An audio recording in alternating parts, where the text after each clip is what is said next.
Replace the Printhead cleaning roll station pinch wheel on the HP Latex R printer series when it is not working correctly.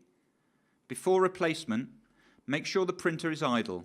Unload all substrate and close all covers and windows. From the IPS or internal print server, touch Maintenance.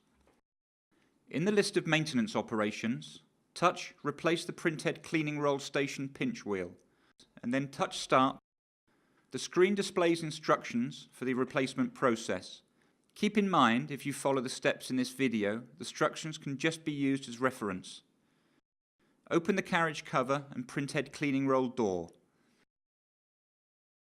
Pull the black knob to the side to release the pinch system.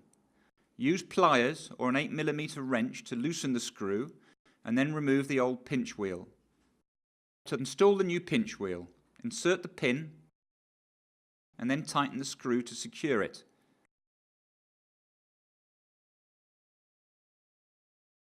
Use the black plastic knob to close the pinch wheel.